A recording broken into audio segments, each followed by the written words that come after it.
Welcome to the SDA Housing Podcast, brought to you by NDIS Property Australia. Before starting this episode, we need to provide a general disclaimer. Information contained in this podcast is general in nature only. It does not take into account the objectives, financial situation, or needs of any particular person. You need to consider your financial situation and needs before making any decisions based on the information in this podcast. And you should consider seeking independent and professional advice for your personal circumstances. All right, let's begin. Hello, everybody. My name is Minh, and I'm your host from the SDA Housing Podcast. And you're listening to the SDA Podcast, which is a show that explains, highlights, guides, and brings awareness about all things SDA in this ever-changing NDIS world. Today, we have a fantastic speaker, a guest speaker here, Sean Kirkland from FORMSPACE. Sean, how are you? Hey, mate. Yeah, look, I'm doing well, mate. Thank you. Thank you for coming onto our show. We first connected about late November last year when you were on your way, maybe December, when you're on your way overseas. You mentioned that you were a big fan of the podcast show, and we've been talking ever since, mate. So welcome aboard. Yeah, thank you. Yeah, for sure. Look, when I'm away abroad, I tend to listen to a lot of podcasts and wanted to hear more about the SDA space and what other, pioneers are doing. And yeah, mate, I've been listening ever since. Have you enjoyed the show the last 6 months, 7 months? Mate, yeah, definitely. When I had the opportunity to sit down and actually listen to it in detail. But yeah, look, by all means, and I want to sort of acknowledge both yourself and Deb. Like, it's very impressive to see, I guess, the level of information that you guys convey to the audience. And mate, yeah, I just really tip my hat to both you and Deb in terms of not only the podcast, but what you've created in general in terms of awareness to the SDA space. Thank you so much, man. We really appreciate our fanboys calling us up and saying hello. Oh, mate, that's me. Definitely waving your flag there, mate. Yeah. So listen, today we want to ask you a few questions about you as a SDA Building Designer, as a provider as well. Your thoughts on the marketplace, your experience, your history, your background, where you're going. Just hear your thoughts. Generic questions that I'm sure that we would all love to know more about you as a build designer and how you got to the space of NDIS. Let's start with a few questions first. So, Sean, please introduce yourself. What's your history? Why did you decide to join or get to specialize in SDA? And what insight do you have to offer? Yeah, sure. So, my name's Sean. I'm a registered provider for the NDIS. And if I wind the clock back to 2017, 2018, when there was, I guess, a flurry in terms of the NDIS or SDA space, in terms of the reform and things that come online during that period, I was exposed to what I would sort of term as poor design practice out there in the industry. I saw a lot of SDA builds being built that I would consider being, I guess, a Band-Aid solution, be it that they were sort of quite a temporary solution to getting participants out of aged care facilities. And whilst some of the product that was being built just wasn't what I would consider being fit for purpose housing outcomes, I guess an ethos or motto that I've tried to live by. And so if I separate my, ego aside a little bit, I acknowledge that myself professionally can design pretty well. And so I got exploring the SDA space, and one thing led to another. Opportunities arose, learnings arose, and it made me very, very interested within the space because ultimately I cared. I care about the product that I deliver. So that led me to looking into becoming a registered provider for the NDIS. And that was, I think, at around 2018, 2019. And that was quite a long process, probably about a year and a half of auditing, applying to Queensland government for a yellow card, police background checks, the whole shebang. But my intention there was to really sort of signal to the industry or the construction industry at large that, I was backing this space and I was sort of backing myself essentially. And that was not a cheap exercise or cheap endeavor. And so, yeah, after a year and a half, I ended up becoming a registered provider for the NDIS and probably one of only a handful in Queensland at the time. I'm not sure what the industry is like now, but having gone down that path, that then led me to many different opportunities. And then equally backed, I have a medium-rise building design license, which is, I guess, a higher grade license compared to other building designers. So that gives me the scope or opportunity to design SDA spaces within apartments, townhouses, multi-residential and residential homes. And I guess that's a bit of a sort of sneak insight into, or short insight into, my background. Yeah. Sean, can I ask you, why as a building designer did you feel like you needed to become a registered provider? And if so, what kind of provider? Because there's obviously civil providers and SDA providers. Just so our listeners can understand, why does a build designer like you need or want? Well, I wanted to be affiliated with being a provider in order to better tie into, I guess, my intention in terms of designing within this space. And so I guess a lot of people can claim to design within this space, but may not have the particular experience. And so being recognized as a provider, my intention is to show to the industry that, hey, look, I'm here.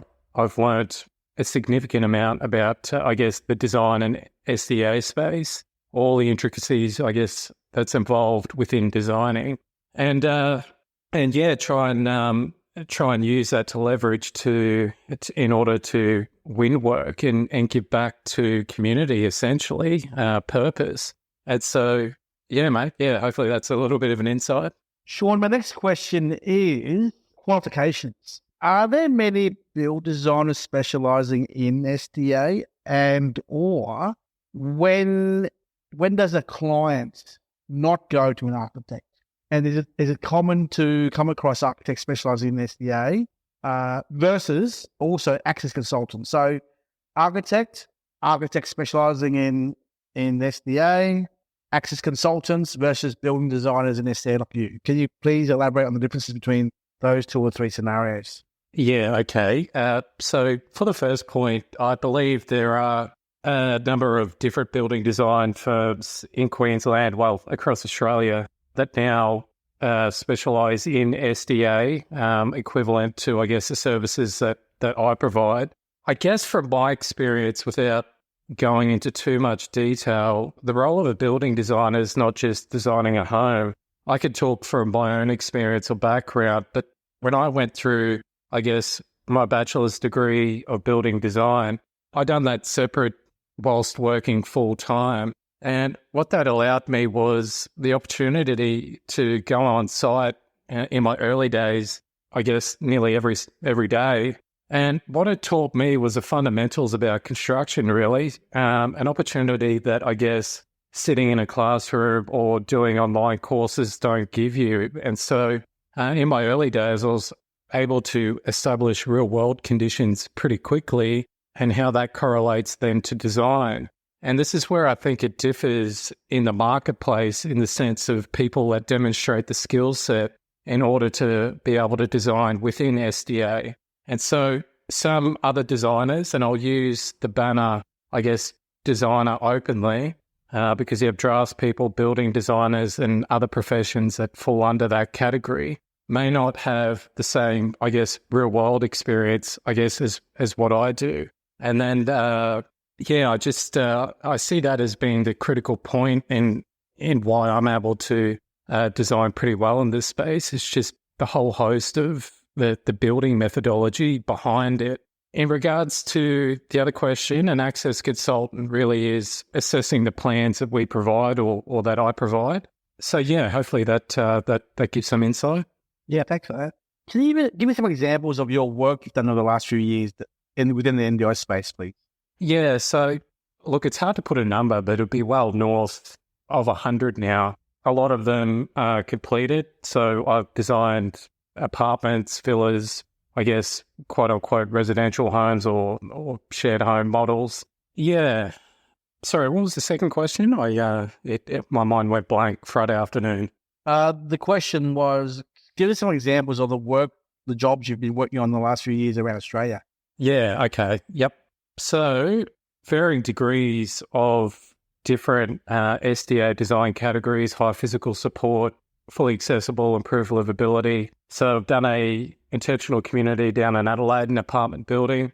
I've got some work down in Victoria at the moment, a combination of robust housing, villas, a unique, I guess, MTA, STA and SDA, so medium-term accommodation, short-term accommodation, and SDA, specialist disability accommodation in New South Wales. And then, I guess, some villa projects, a few different bits and pieces across the southeast. Fantastic. My next question is, how do you stay updated with industry collaboration and workshops? So, I pioneer with, I drop in with pioneers like yourself. So I've been to a couple of your seminars now, and that allows me to hear from other professionals, I guess, the movement in the SDO space. And so that allows me to be hopefully a few steps ahead in terms of leveraging that advice or just things that people may indirectly say in some of those seminars that sort of make me reflect and think, when I'm designing this space, I could, I take on the advice that I hear within these seminars. But beyond that, I try to stay updated with obviously the latest SDA standards. And then we're also operating or designing in a world where we've had significant NCC changes come online over the past 12 months. So, there's a real sort of kaleidoscope of different points of information that are coming in at any one point. Awesome. Great. Thanks for the feedback there. What considerations do you take as part of the designing projects? Oh, it's a very good question. And I know every project is different, your villas, your houses, your medium-rise complexes. But how do you begin the process? Well, for me, my intention is to listen to clients, in particular, the demands and needs of the participants first. What I'm trying to do in my mind is hear the feedback of, I guess, the participants and their wants and needs within these spaces. I'm also listening to, I guess, the client direction and advice. First and foremost, I try to bed down with them an exacting brief of what they're wanting to do. And over the best part of this year and late last year, I was really leveraging professionals like yourself to substantiate my outcome for these clients. And what that means to me is to let them engage the services of someone like yourself and Deb to establish a pretty clear direction in terms of what they're wanting based off their budget and a whole range of different outcomes, be it if it's an investment model, what their long-term strategy is, et cetera, et cetera. From that, we consolidate a brief pretty quickly, and that then triggers me to often engage external consultants, be it in Queensland in particular, to establish a preliminary assessment report based off their site. What that report does is it establishes all the key parameters to design within that I can table with the client. So we know we're doing, if I use this example, let's say we're doing a group home model and it's a 2-bedroom model and an OOA, then we know it's still likely to be a Class 1B dwelling under 300 square metres. We have a report from a certifier, and that certifier notes, look, designed within XYZ of setbacks, heights, any overlays that may be pertinent to it. And so we're able to consolidate that design process pretty quickly or in a shorter period of time because we know we're designing within the framework of, I guess, what the certifier notes as part of his assessment. And so equally at the same time, client still has some input in terms of what they're wanting it to look like visually, but I tend to give guides or suggestions based off orientation or things that may be particular to that site. And then we begin the journey of going down the concept design. And so that's a process of, I guess, formulating all of those ideas, all those open discussions, all the, I guess, words that get exchanged in those reports. And then we tend to come around to a concept design and workshop that with the client until, I guess, they're satisfied. And as I'm sort of, I guess, speaking, if you feel free to sort of jump in, Minh, if you have any questions as to Sure. as to what I'm sharing. at that stage, I guess after the concept design's done and the clients are satisfied with it, it's usually an opportunity then for other stakeholders to come in. So an access consultant, a reassessment from a certifier. And this is, the variable is really the development type. And I'm only speaking from a 2-bedroom group home model here. But if it was an apartment or something much larger, then the list of external consultants that need to have their say at concept design is quite important. So yeah, it arrows off to an access consultant, and a big shout out to Jeremy Soden. I'm a huge fan of his work. We've been working together for a couple of years now. He owns Forward Access Consulting up in Brisbane, and he provides generally an initial assessment, and within that's usually RFIs for things that get resolved as we move through the motion of working drawings and preliminary design. But he does cast his eye over the concept design, and generally we're about 95% there. There may be, some changes of some things that we need to do. Yeah, gotcha. We interviewed Jeremy Sodden last year. He's a great. I listened to it. Very, very good at. Yeah, he's very good at what he does. Yeah. And can you explain to our listeners the role of an SDA assessor in working with you, please? Yeah. So I would say that the access consultant's probably up there as number one in terms of the relationship in that SDA design to build process. He works indirectly with me through the various stages of the design to build process, through concept design, preliminary design, and working drawings. So he provides an assessment, and then at the end of it, upon completion of working drawings or construction drawings, he rubber stamps it as being compliant, an LHA certification, and a certification overall for the plans. And then that gets submitted. And then during the process of construction, they also involve at staged points during the construction process, so frame stage, practical completion, etc. And they also work indirectly, with the builder in that approval process. Gotcha. The next question is, Sean, what strategies do you employ to optimize the functionality and the usability of spaces for individuals with disabilities in projects? Because I've spoken with another designer 2 years ago about space being such an important part. And I'd like to hear your thoughts about space, please. Spacing. Well, I mean, that's a pivotal name to my own business, Form and Space. And so the two are very important in that question. What I would typically signal back to is the SDA design category that we're actually looking to achieve. Because under each of those different subsegments of the SDA banner provide little items of gold to design around. So if I use, let's say, high physical support as an example, there's things that I try to build into the design to make it ergonomically flow a lot easier for the participant and the carer living within that space.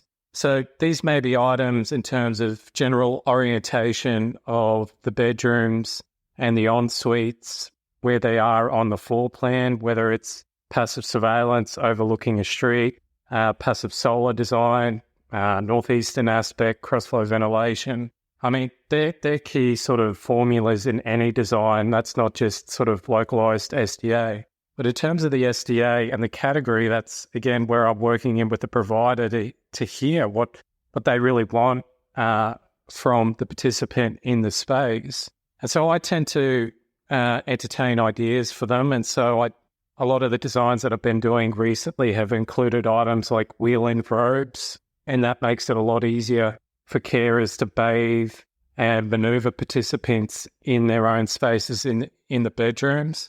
Or it might be an instance where on the alfresco, for instance, we use upgraded brick in order to create a sensory enhancement. Or it could be things like vaulted ceilings, skylights, things that sort of, affect the subconscious a little deeper, where our emotions sort of interact with homes and our built environment. So, yeah, there's a lot of different things that we can try to incorporate in the design. I've got a project in Port Macquarie at the moment that's just about finished construction. The comments there in that general community in Port Macquarie was the SDA home that I designed was like the Taj Mahal. So within it, we had things like full rake ceilings, rake rafted ceilings, skylights, wheel-end robes, built-in study desks for the participants, mosaic face brick on the alfresco, wheel-up veggie gardens. Yeah, so there's a lot that we try to incorporate into those designs. And then on top of that, really looking at the design topology, and by that I mean as this space evolves, and it has done for the last 12 months quite quickly, I've really reflected on how participants live and interact in these spaces, and they're really wanting their own individual spaces. So I've been starting to really fuse the gap of the villa and the shared home model by introducing plan ranges that are essentially two villas, but still under a Class 1B under 300 square meters. And so they're single bedrooms with a little study for mum and dad or siblings to come and stay. And they're really sort of find that middle gap there where participants aren't having to live on top of each other and they have their own spaces. And it doesn't take much to design this stuff, just a level of thought and awareness behind the intent, which is fit for purpose housing. So, yeah, hopefully that answers some of the question. Thank you so much for that. Now, moving on, what challenges do you normally come across when designing SDA? And how do you address them as well? Oh, look, that's a good question. It's a very broad question, meaning, yeah, that there's lots of different things that arise during the process. One of the main ones, or one of the big things that I've come across that make me sort of reflect deeper about the services that I provide is I see a lot of issues where designs are non-compliant in a whole multitude of ways, where it speaks to me that designers or the alike don't actually understand what's happening here, like what the process is. And I could rattle off a number of them. So, for example, brick veneer construction, where a hob is then needing to be allocated for perimeter pass, where you can't have, in order to get your DPC, your damp-proof course and your visual inspection on side pass and ramping. And by that I mean I've seen a lot of designs come through, or designers, should I say, where they haven't been mindful of the perimeter pathing and butted to the brick veneer, and then your weep holes and your DPC and your termite inspection are non-compliant and not to Australian standards. And so there's things like this where I'm quite aware of that, where you would then allow for 100 mil higher hob to sit the brickwork higher and sit the frame higher, but that can lead to penetration or errors in that hob down the track. And so it could be as simple as suggesting a Hebel power panel on the external frame construction, for instance, where you can get zero threshold abutments to that wall. I mean, that's just a small example. You've got a whole host of other things, like, for example, your threshold ramps into the doors, 35 mil step downs, needing performance solutions with deep satisfied provisions. Yeah, so there's a whole host of issues I see in terms of the buildability aspect that then become an issue later on, where, for example, I've taken over jobs where clients have gotten a design done and I can see the whole host of issues where basically we're starting again and, moving through the motion in terms of compliant design. Okay, that's good. Good to see that you can pick up other people's messes when you're coming into the halfway through it. Do you ever get challenges with actual customers who try to interfere with the design process with too much input and stuff they don't know about to may derail or slow the process down, you know? Yeah, this is quite an important part.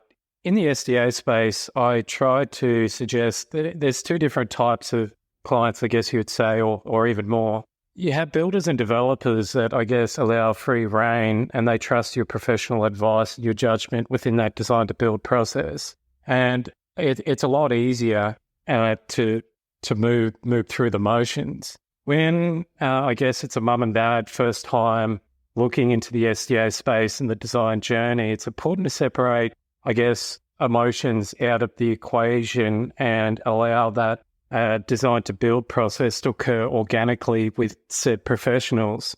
The reason is there's a whole secondary host of elements that are coming together when I guess I present a design.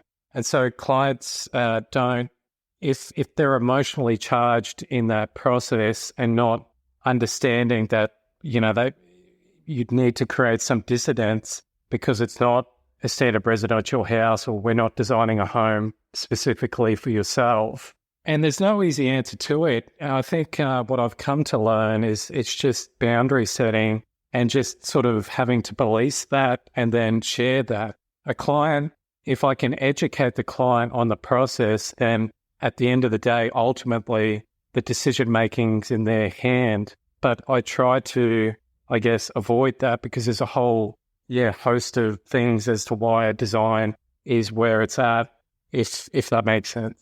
Yeah, it does. Certainly does. Another question I have is technology.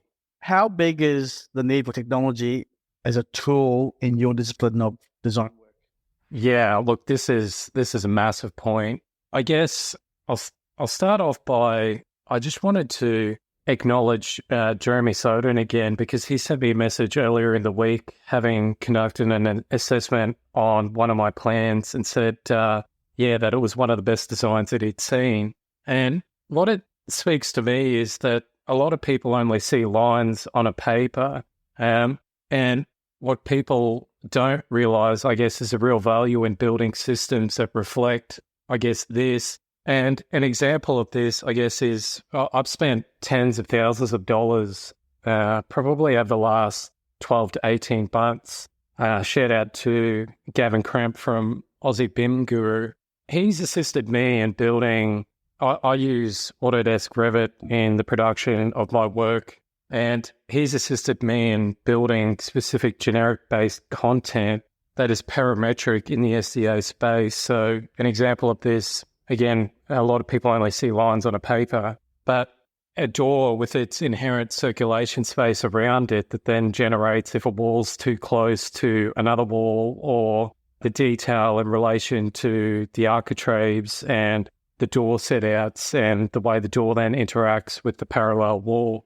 So I've literally spent a huge amount of money building systems in the background. And what it allows me then is to have a more organic approach to it rather than getting bogged down on the specifics of the detail in terms of plan creation.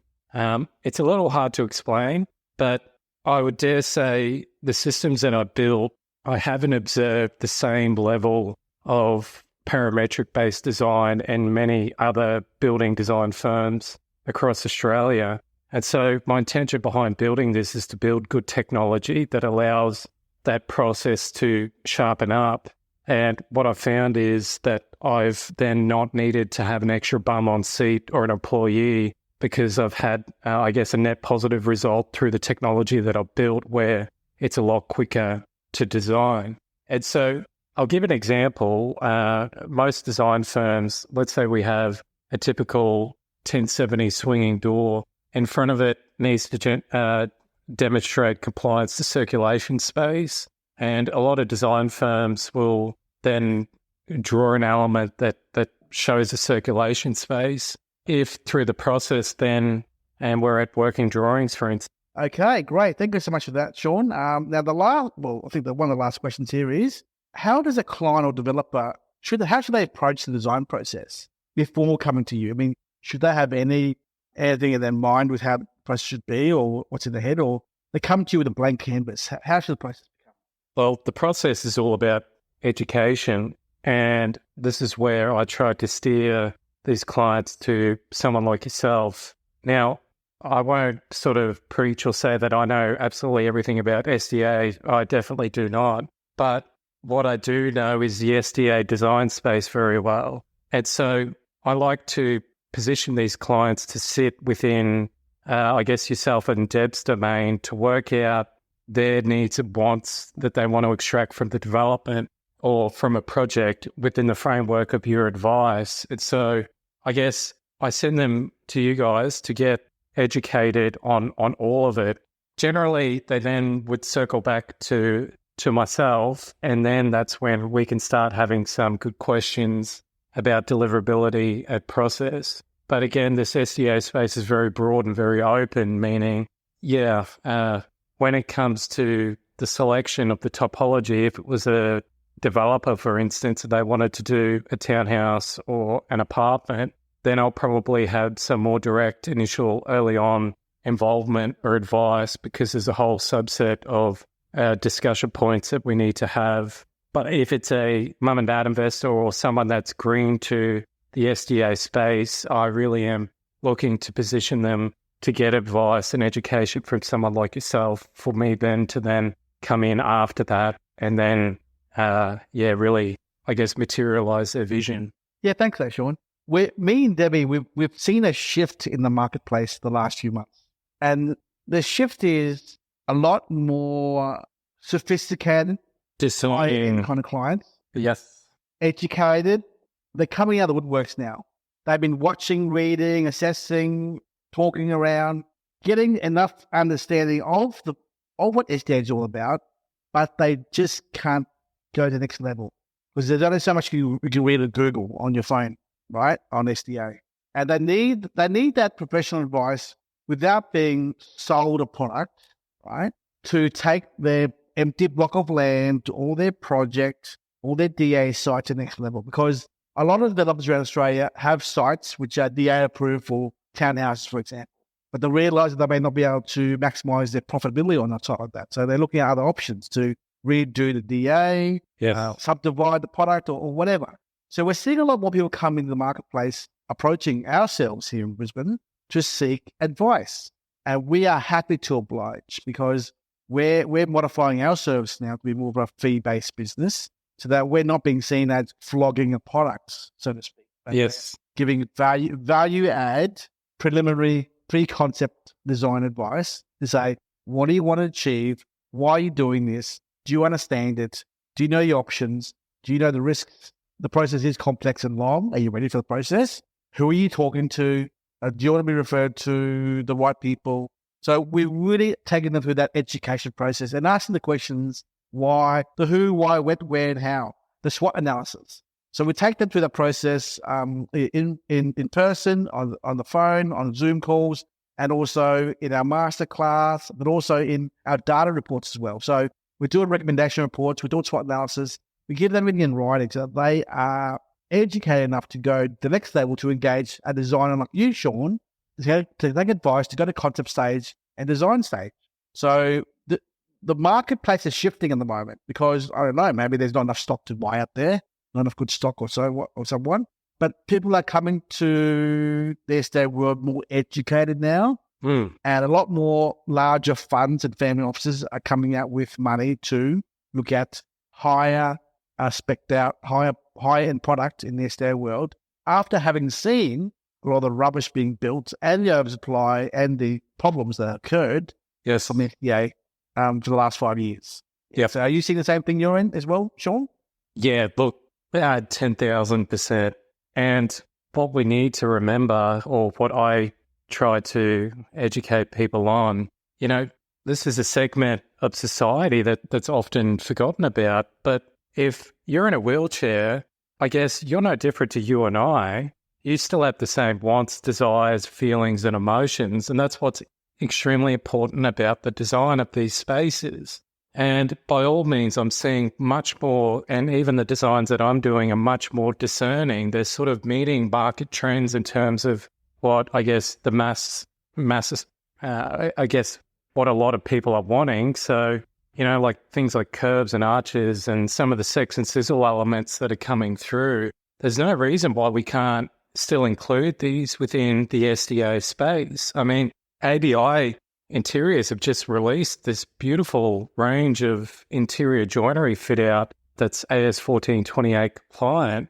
And, we're talking things like nickel plated handles and brass tapware and brass grab rails. And these are things that really motivate me in terms of going to that next level of design. I've done a whole bunch of designs recently that sort of meet new market trends. So curves, arches, Venetian render, those real sex and sizzle elements that people are wanting from these from the building design. And so I know it is transformational for the end user, the end participant that's living in that space, because it really does affect these people, I believe, in a deeper level, like the subconscious, when you're then interacting with that space. And so it just really speaks into, I guess, quality of design and really good discerning design. And as I stated all along, I think everything pivots off a really good, high quality design. Everything really does. I mean, as a participant's going through each of these homes and then they step into a space that's, bigger than standard, it may not be obvious, but there's something that makes, I guess, people reflect and think, well, what's different about this design compared to, I guess, the 3 or 4 around the suburb? Well, it's because someone's taking that considered approach. They've looked at it from different angles. They've heard the advice from the carers, the participants, and then they've tried to manifest these spaces. Yeah, so like there's a lot of discerning type of product that's coming to the market, and that's really, I think, a reflection of quality designers that are really trying to push the boundaries or the envelope within this SDA space. And I'm certainly up there waving my flag, trying to pioneer the industry and push it forward through quality, I guess, built design. I mean, at the end of the day, that's really the ethos to FORMSPACE. That's why it's called FORMSPACE. Yeah. Yeah, wonderful. Sean, what's your way to de-stress then end the week normally? Because you doing your work is pretty high pressured and a lot of focus in your design work. Yeah, look, I don't know if there's a silver bullet or this magical answer that can fix the real stress that comes with the role of I guess designing within these spaces and being a building designer in general and owning your own business and still managing life at the same time. But I like to think that in some regard I'm sort of self-aware, so I can feel when my energy is being depleted or I'm feeling exhausted. So, mate, I end up going to a float tank or a sauna or a cold plunge or something that just sort of grounds me a little bit, so that way I can still show up and come into myself and drop into the flow state when designing these spaces. That level of the mind that sort of really requires quietness and attention to sort of really, do these designs, if that makes sense. Sean, thanks so much for that last answer there. Any final words of advice from you to anyone listening who is thinking about engaging designer or an architect or whatever to get a better gauge on whether their block or site is suitable for SDA and how to go about engaging the right professional for concept advice? Yeah, I would look to an established portfolio of works that demonstrate a degree of competency within the outcome that you're seeking. So someone that's able to, show you through or show you examples of the product and the demonstrated history there. And yeah, I think it's also important to build that relationship, understand their intention, understand what they're sort of wanting from it or their history in terms of coming into it. Ultimately, at the end of the day, for me, everything's just about the heart. Like, I really care about these participants in these spaces, and that's what gets me out of bed at 6 o'clock each morning and pushes me ahead when I'm fatigued. And so trying to align yourself with people that sort of understand the industry, they get it, and they're wanting to sort of be there in that journey with you through the entire process, no matter, how choppy the waters can get, if that makes sense. Because it's not an easy process, and I can't sort of suggest that it's an easy process, because if it was, everyone would be doing it. There's challenges every single day, and no two projects are the same. And so just trying to align yourself with someone that understands it and understands the vision that you're wanting, has the appropriate knowledge and advice, and then just starting the journey from there, essentially. Sean, thank you so much for your time. We'll be meeting up with you the next few weeks in Melbourne at the SDA Masterclass. And we look forward to hearing more about what you do and having you collaborate with all the speakers at the event as well. Yes, thank you kindly. And again, thank you so much to yourself and Deb for educating the entire industry. I mean, educating me as well. I just have not come across another platform or sincere group of people that really do care, really are trying to, much like myself, trying to pioneer the industry and trailblaze it in a way that provides uplift and support for everyone in that process. Thank you, Sean. I think there are lots of people out there in the SDA world who think like us, and it would be great if we could collaborate with them more around Australia, because the greater the leadership in SDA grows and the experience and knowledge begins, that we can obviously help. And that's a key discerning difference. It's just being mindful and reflective of the people that are coming into these spaces. At the end of the day, we're all human beings, really. That's ultimately the end comment. And so, to give back to this part of society that's often forgotten about is the most rewarding thing as a person out of anything I can do within my own skill set, if that makes sense. It warms my heart to walk into these homes and seeing participants interact with the space. And for me, it makes those long hours, those stressful moments, the reflection point of, at times, of why I even do this. That's the moment. That's the moment where I'm like, thank you. It feels good as a person to be doing that. My final pearls of wisdom for this episode is advice for everyone listening who is a professional. That is, people don't care how much you know until they know how much you care. Oh man, could almost bring a tear to my eye. I agree wholeheartedly. Honestly.